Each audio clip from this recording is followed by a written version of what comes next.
Selamat pagi adik-adik. Hari ini kita ketemu lagi di mata kuliah keperawatan dasar dengan topik pemenuhan kebutuhan nutrisi. Sub pokok bahasan yang akan kita bahas hari ini, yang pertama, konsep dasar nutrisi. Yang kedua, review kembali anatomi fisiologi sistem pencernaan. 3. Faktor-faktor yang mempengaruhi pemenuhan nutrisi. Keempat, gangguan atau masalah nutrisi. Yang kelima, tindakan pemenuhan kebutuhan nutrisi. Hierarki kebutuhan menurut Maslow itu mengatur kebutuhan dasar ke dalam 5 tingkatan. Kebutuhan pertama itu adalah kebutuhan fisiologis. Kebutuhan ini mencakup udara, kebutuhan akan air, dan juga makanan. Yang kedua, kebutuhan akan keselamatan dan keamanan. Nah, ini melibatkan keamanan baik secara fisik maupun secara psikologis. Yang ketiga, kebutuhan akan cinta dan rasa memiliki. Kebutuhan ini termasuk persahabatan, hubungan sosial, ataupun cinta seksual. Yang keempat, kebutuhan rasa berharga dan harga diri. Ini melibatkan kepercayaan diri, terus merasa diri berguna, penerimaan, dan kepuasan diri. Yang kelima, kebutuhan aktualisasi diri. Pernyataan penerimaan yang penuh potensi dan memiliki kemampuan untuk memecahkan masalah dan mengatasinya dengan cara realistis yang berhubungan dengan situasi hidup. Nutrisi adalah zat-zat gizi dan zat lain yang berhubungan dengan kesehatan dan penyakit, termasuk keseluruhan proses dalam tubuh manusia untuk menerima makanan atau bahan-bahan dari lingkungan hidupnya dan menggunakan bahan-bahan tersebut untuk aktivitas penting dalam tubuh serta mengeluarkan sisanya. Dapat dikatakan sebagai ilmu tentang makanan, zat-zat gizi, zat lain yang terkandung, aksi, reaksi, dan keseimbangan yang berhubungan dengan kesehatan dan penyakit. Karakteristik nutrisi ditentukan dengan adanya body mass index dan ideal body weight. Nutrisi merupakan keseluruhan proses intake dan konversi makanan menjadi nutriens digunakan untuk mempertahankan fungsi tubuh, seperti yang pertama, zat makanan digunakan untuk energi. Yang kedua, zat makanan digunakan untuk membangun dan memperbaiki jaringan. Yang ketiga, dapat membangun dan memelihara sistem skeletal. Dan yang berikut untuk pengaturan fisiologi tubuh.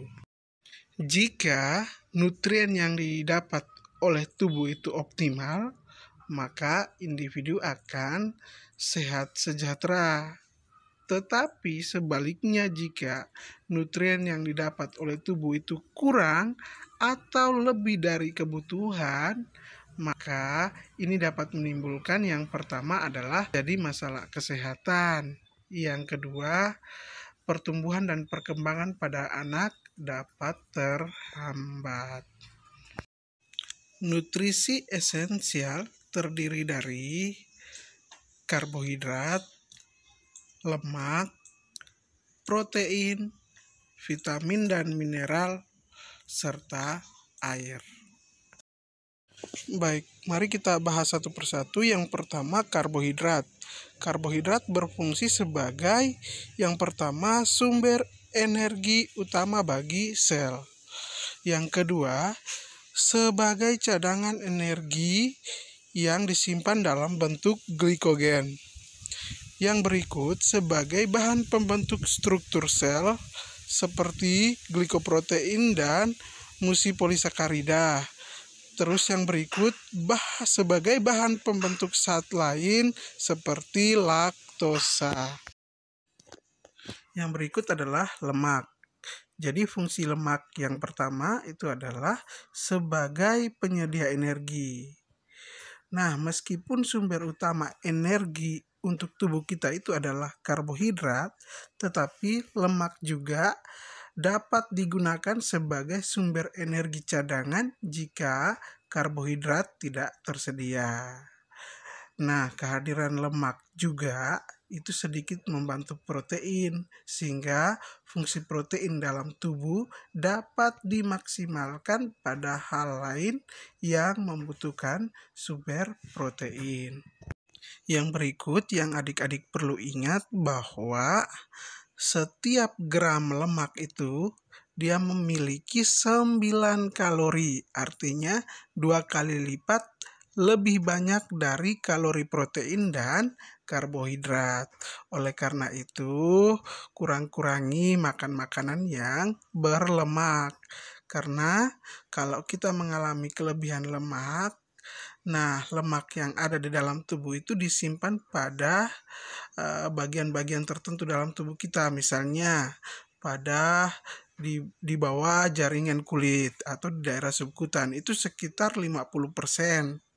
Nah, kalau pada daerah rongga perut itu dia sekitar 45% dan 5%-nya jaringan intramuskular. Fungsi yang ketiga dari lemak itu sebagai cadangan energi. Nah, di sini adik-adik jangan salah mengira kalau lemak di bawah kulit seperti yang Pak bilang tadi itu tidak berguna apa-apa atau mungkin bahkan hanya memperburuk penampilan kita saja. Tetapi di balik itu fungsi lemak tersebut itu sangat penting. Nah, tubuh dapat menyimpan lemak sebagai cadangan energi. Jadi lemak yang tadi tersimpan itu pada saat-saat tertentu dapat digunakan sebagai energi. Gitu ya. Fungsi lemak yang keempat yaitu menjaga temperatur tubuh tetap normal. Nah, hampir setiap orang itu memiliki lapisan lemak tipis di bawah kulit.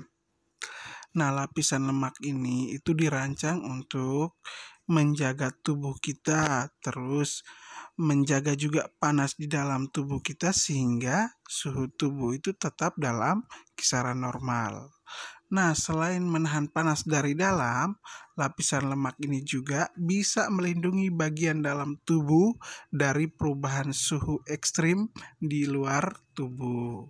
Nah, cara kerja dari lapisan lemak ini misalnya gini, ketika suhu kulit kita itu turun drastis atau ketika cuaca di luar itu dingin, timbunan lemak tadi itu akan menghasilkan panas yang dapat membantu meningkatkan suhu tubuh kita ke kisaran normal kembali.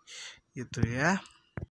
Fungsi lemak yang kelima yaitu melindungi organ-organ penting di dalam tubuh.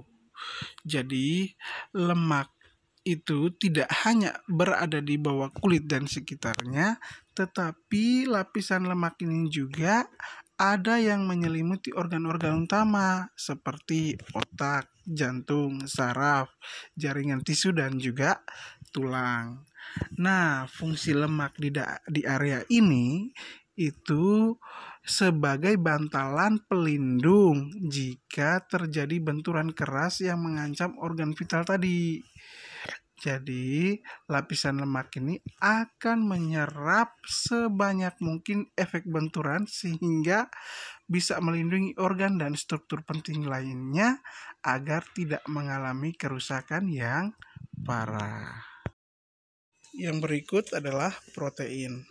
Fungsi protein yang pertama itu adalah sebagai sumber energi. Jadi, protein ini merupakan salah satu sumber energi yang penting juga untuk tubuh. Itu selain dari lemak dan karbohidrat. Nah, sama dengan karbohidrat, protein ini juga dia mengandung 4 kalori per gramnya. Nah, sedangkan lemak seperti yang Pak jelaskan di awal itu dia memiliki 9 kalori per gram. Nah, dalam proses pengolahan makanan untuk sumber energi, tubuh itu akan menggunakan karbohidrat dan lemak itu terlebih dahulu. Sementara protein ini akan disimpan sebagai cadangan yang nantinya akan digunakan ketika tubuh itu benar-benar membutuhkan. Misalnya pada saat adik-adik mereka mungkin berpuasa, gitu ya. Tapi perlu diingat bahwa kekurangan protein dalam jangka panjang itu juga dapat menyebabkan malnutrisi energi protein.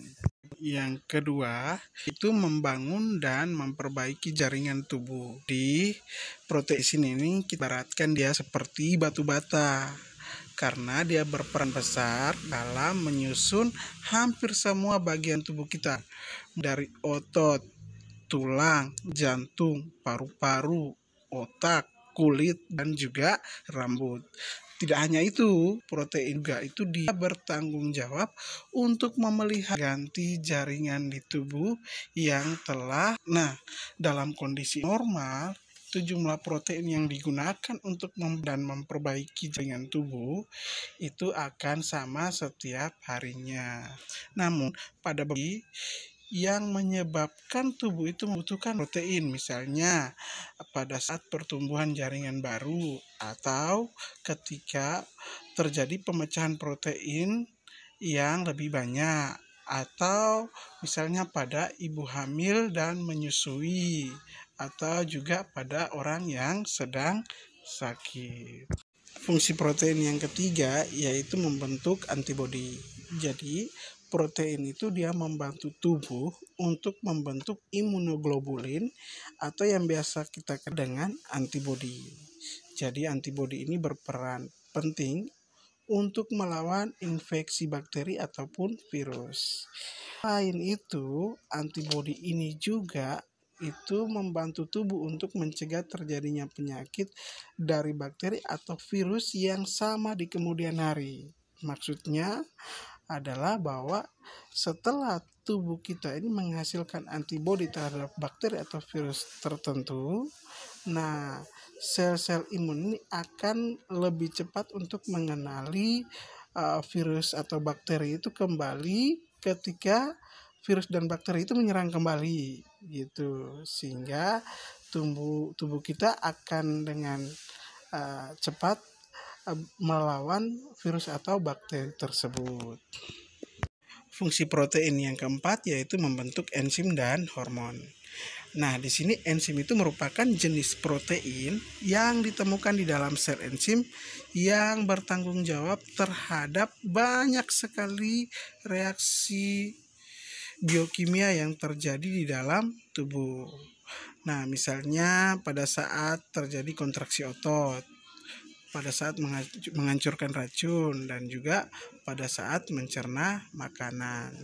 Selain itu, protein ini juga itu membentuk sebagian besar hormon pada tubuh kita. Jadi hormon-hormon ini bertugas untuk mengirimkan signal dan mengatur proses biologis antara sel, jaringan, dan organ. Salah satu contohnya misalnya hormon insulin. Nah, hormon ini dia bertugas untuk mengirim sinyal dan mengatur proses masuknya gula ke dalam sel tubuh kita. Nah, selain itu fungsi protein ini juga sebagai penyeimbang pH atau menyeimbangkan pH dan juga jumlah cairan di dalam darah. Yang berikut vitamin dan mineral. Nah, baik, kita akan bahas satu-satu dulu. Yang pertama, kita mulai dari vitamin. Nah, vitamin ini ada vitamin A, vitamin B, vitamin B2, vitamin B3, B5, B6, B7, B9, B12, vitamin C, vitamin D, vitamin E, dan vitamin K. Nah, masing-masing vitamin ini memiliki fungsi yang berbeda-beda. Kita mulai dari vitamin A. Nah, vitamin A ini dia berfungsi untuk memelihara kesehatan gigi, tulang, jaringan lunak, dan kulit. Nah, vitamin ini bisa kita peroleh dari makanan-makanan seperti wortel, brokoli, kangkung, bayam, ubi jalar, labu, keju, telur, dan lain-lain. Yang berikut vitamin B. Nah, vitamin B ini berfungsi untuk membantu tubuh dalam mengelola karbohidrat menjadi energi. Dan juga dia berperan dalam kita bisa mendapatkan vitamin B ini dari makanan-makanan seperti beras merah, gandum, biji bunga matahari, asparagus, kembang kol, kentang, jeruk, dan juga telur. Yang berikut vitamin B2. Nah, vitamin B2 ini dia berfungsi untuk membantu pertumbuhan tubuh dan memproduksi sel-sel darah merah. Nah, vitamin ini bisa kita dapatkan dengan mengkonsumsi susu, daging, telur, ikan, pisang, asparagus, serta buncis. Yang berikut vitamin B3. Nah, vitamin B3 ini berfungsi untuk membantu dalam menjaga kesehatan kulit dan juga saraf. Dalam dosis tinggi, vitamin ini juga dapat menurunkan kadar kolesterol. Namun, penggunaannya tentunya harus berdasarkan dosis dari dokter. Nah, kita bisa mendapatkan vitamin B3 ini dari makanan seperti daging ayam, daging sapi, ikan tuna, ikan salmon, susu, telur, brokoli, kacang-kacangan, biji-bijian, wortel, tomat, jamur, serta alpukat. Yang berikut vitamin B5. Nah, vitamin B5 ini berfungsi untuk memperlancar proses metabolisme di dalam tubuh, serta dia memproduksi hormon dan kolesterol. Untuk mendapatkan vitamin ini kita bisa mengkonsumsi makanan seperti brokoli, alpukat, daging-dagingan, gandum, gitu ya, dan lain sebagainya. Yang berikut vitamin B6, yaitu dijaga fungsi otak memproduksi sel. Nah, sumber vitamin ini bisa kita dapatkan sayur-sayuran, kacang-kacangan, gandum, pisang, dan lain-lain. Yang berikut vitamin B7. Vitamin B7 ini dia berfungsi untuk membantu penyerapan protein dan karbohidrat, serta membantu hormon dan kolesterol. Nah, kita bisa dapatkan vitamin dari mengkonsumsi kuning telur, hati, buncis, kacang-kacangan, wortel, kembang kol, jamur, dan juga biji bunga matahari. Yang berikut vitamin B9. Nah, vitamin B9 ini berfungsi atau dia berperan penting dalam pembentukan sel darah merah dan memproduksi DNA. Oleh karena itu, ibu hamil perlu mengkonsumsi agar janin dapat berkembang dengan sehat. Nah, untuk mendapatkan vitamin ini kita bisa mengkonsumsi sayur-sayuran yang berdaun hijau, terus hati, biji bunga matahari, buah-buahan sitrus seperti jeruk, lemon, dan limau, gitu ya. Yang berikut vitamin B12. Nah, vitamin B12 ini termasuk vital untuk metabolisme tubuh dan menjaga fungsi sistem saraf pusat. Nah, vitamin ini bisa kita dapatkan dengan mengkonsumsi daging merah, daging unggas, telur, susu, serta ikan dan kerang. Yang berikut vitamin C. Nah, vitamin C ini berguna untuk menjaga gigi dan gusi, serta membantu penyerapan zat besi di dalam tubuh. Nah, vitamin ini terkandung di dalam paprika, jambu, kiwi, leci, jeruk, pepaya, brokoli, dan lain-lain. Yang berikut vitamin D. Nah, vitamin D ini dia membantu tubuh dalam menyerap kalsium. Jadi kalsium sendiri itu sangat penting untuk menjaga kesehatan gigi serta tulang. Nah, untuk mendapatkan vitamin D ini Anda bisa menerima paparan sinar ultraviolet dari cahaya matahari, serta Anda bisa mengkonsumsi ikan berlemak, terus telur, hati sapi, dan juga jamur. Berikut vitamin E. Nah, vitamin E ini dia membantu dalam melindungi sel-sel tubuh dari kerusakan. Jadi kita bisa memperolehnya ini dari makanan seperti kiwi, alpukat, sayur-sayuran berdaun hijau, kacang-kacangan, minyak sayuran yang tidak dipanaskan, terus kemudian gandum utuh dan telur. Yang berikut vitamin K. Nah, vitamin K ini berperan penting dalam menjaga kesehatan tulang, kemampuan kognitif, dan kesehatan jantung. Nah, vitamin ini bisa kita peroleh dengan mengkonsumsi alpukat, kiwi, serta sayur-sayuran yang berdaun hijau. Yang berikut adalah mineral. Nah, mineral itu adalah nutrisi mikro yang memiliki peranan dalam membantu fungsi tubuh agar berjalan dengan optimal. Meskipun dibutuhkan tubuh dalam jumlah yang kecil, mineral ini penting untuk fungsi metabolisme tubuh. Nah, mineral ini terbagi menjadi dua jenis, yaitu mineral makro dan mineral mikro. Mineral makro itu adalah mineral yang diperlukan dalam jumlah besar seperti kalsium, magnesium, fosfor, kalium, sodium, klorida, serta sulfur.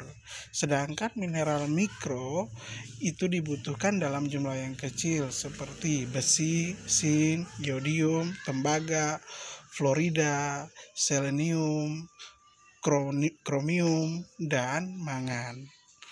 Nah, yang berikut manfaatnya adalah, manfaat dari mineral ini adalah masing-masing mineral itu memiliki fungsi berbeda-beda bagi tubuh, termasuk menjaga kesehatan tulang, otot, jantung, dan otak agar dapat bekerja sesuai dengan fungsi normalnya. Nah, fungsi mineral bagi tubuh bisa membantu tubuh untuk memproduksi enzim dan juga hormon. Yang berikut air. Adapun beberapa fungsi dari air itu, yang pertama mengatur suhu tubuh, yang kedua melembabkan dan membasahi mukosa, yang ketiga lubrikan pada sendi, yang berikut melindungi organ dan jaringan dalam tubuh, yang berikut mencegah konstipasi, melarutkan zat gizi, membawa oksigen ke jaringan tubuh lain, serta membuang sisa metabolisme. Yang berikut masalah nutrisi.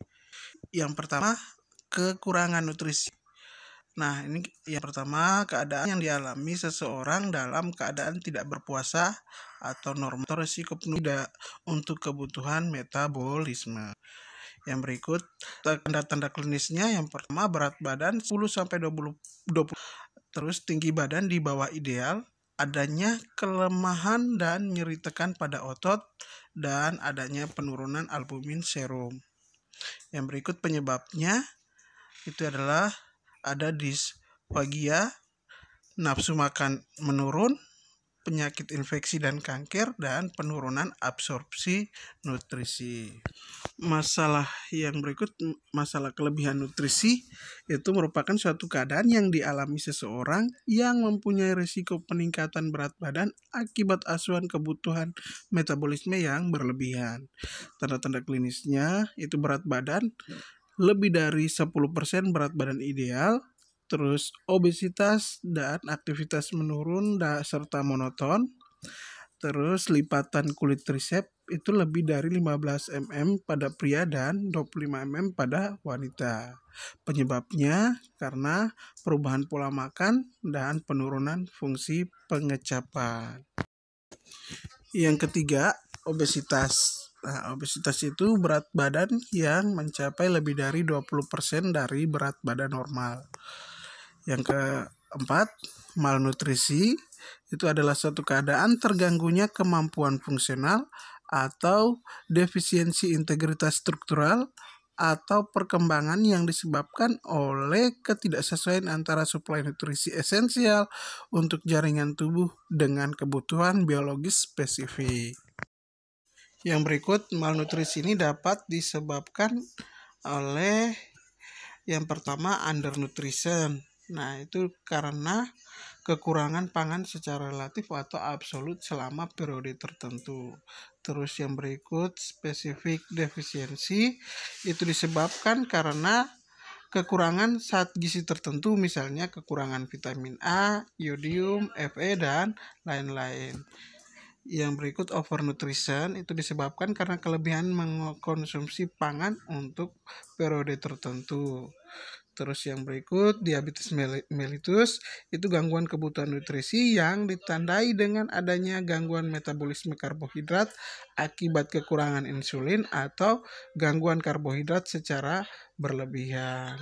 Terus yang berikut, anoreksia nervosa, itu penurunan berat badan secara mendadak dan berkepanjangan yang ditandai dengan adanya konstipasi, pembekakan badan, dan nyeri pada abdomen. Yang berikut, faktor yang mempengaruhi pemenuhan kebutuhan nutrisi, itu yang pertama pengetahuan. Nah, rendahnya pengetahuan tentang manfaat makanan bergizi dapat mempengaruhi pola konsumsi makan seseorang. Hal tersebut dapat disebabkan oleh karena kurangnya informasi sehingga dapat terjadi kesalahan dalam pemenuhan kebutuhan gizi. Yang berikut, prasangka. Nah, prasangka buruk seseorang terhadap beberapa jenis bahan makanan yang bernilai gizi tinggi dapat mempengaruhi status gizi seseorang. Yang berikut, kebiasaan. Adanya kebiasaan yang merugikan atau pantangan terhadap makanan tertentu dapat juga mempengaruhi status gizi.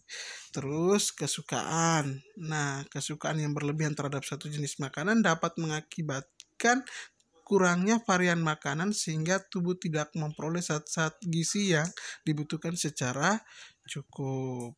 Yang berikut, ekonomi.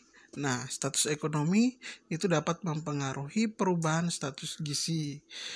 Kenapa? Penyediaan makanan yang bergizi membutuhkan dana yang tidak sedikit, sehingga perubahan status gizi dipengaruhi status ekonomi. Dengan kata lain, orang dengan status ekonomi kurang biasanya kesulitan dalam penyediaan makanan bergizi. Sebaliknya, orang dengan status ekonomi cukup lebih mudah untuk menyediakan makanan yang bergizi. Yang berikut, tindakan keperawatan untuk mengatasi masalah pemenuhan kebutuhan nutrisi. Itu yang pertama, pemberian nutrisi melalui oral, dan yang kedua, pemberian nutrisi melalui pipa penduga atau lambung. Nah, untuk ini nanti kita akan cari waktu untuk kita langsung mempelajari di lab. Itu untuk SOP-nya nanti Pak akan bagikan sebelum kita masuk di dalam lab. Sekian materi kita untuk hari ini. Sampai ketemu lagi di materi-materi yang selanjutnya. Jangan lupa like dan subscribe. Terima kasih.